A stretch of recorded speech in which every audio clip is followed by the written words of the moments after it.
Halo, nama saya Jojo, saya duduk di kelas 11 IPS dan bersekolah di PKBM Alfa Omega. Internet sudah menjadi kebutuhan utama manusia di zaman serba digital ini. Hampir semua aktivitas manusia saat ini sangat bergantung kepada internet, tak terkecuali di bidang pendidikan. Apalagi saat masa pandemi COVID-19 ini, yang mengharuskan semua kegiatan pembelajaran konvensional harus dihentikan karena dapat membuat angka penularan COVID-19 semakin tinggi. Tapi karena kegiatan belajar di sekolah dihentikan, mengakibatkan anak-anak tidak bisa belajar. Nah, berkat adanya internet, masalah tersebut bisa diselesaikan. Tapi tak hanya itu saja, masih banyak peran internet dalam bidang pendidikan. Tentunya ada yang positif dan juga ada yang negatif. Dampak positif dari peran internet dalam bidang pendidikan. Yang pertama, pertemuan kelas bisa dilakukan dari rumah, sehingga waktu persiapan untuk sekolah bisa lebih singkat, terutama yang sekolahnya jauh dari rumah. Yang kedua, mencari materi pelajaran lebih mudah. Siswa pun akan lebih dipermudah dalam pencarian materi pelajaran melalui internet. Selain mudah diakses materi dari internet, biasanya juga lebih mudah untuk dipahami. Dengan akses yang free download atau tidak perlu biaya, juga menjadi hal yang menyenangkan bagi siswa, karena menghemat pengeluaran dan juga bisa menghemat waktu belajar juga. Yang ketiga, memudahkan kita untuk mencari lembaga pendidikan yang sesuai kita mau. Dahulu kita harus datang ke sekolah, minta brosur, dan bertanya langsung ke kepala sekolah untuk melihat isi sekolah. Ya, kalau kepala sekolahnya ada.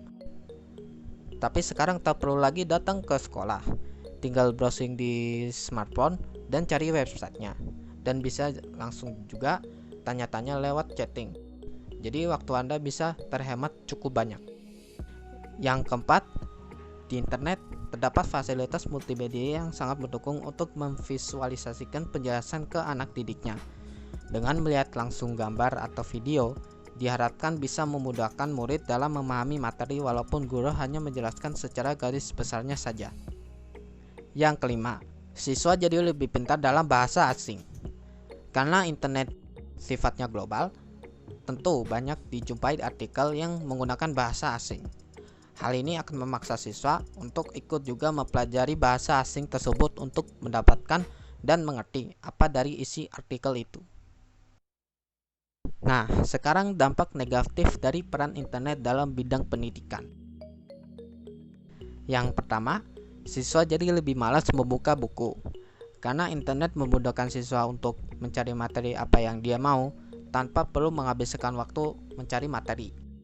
Yang kedua, waktu anak menatap layar gadget akan lebih lama sehingga akan mempengaruhi kesehatan mata. Yang ketiga, aktivitas contek-menyontek akan lebih agresif lagi karena internet punya semua informasi atau jawaban tentang soal yang murid kerjakan. Sedangkan guru tidak bisa memastikan siswa itu mencontek atau tidak karena tidak bertemu langsung.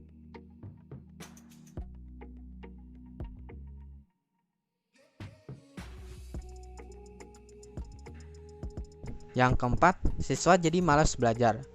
Karena siswa nanti saat ujian atau ulangan tinggal cari jawabannya di internet. Jadi nggak perlu capek-capek menghafal materi.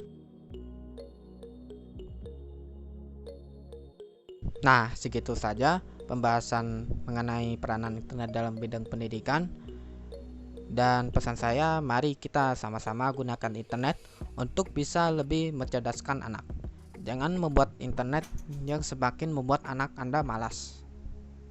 Oke, segitu saja video saya kali ini. Terima kasih telah menonton.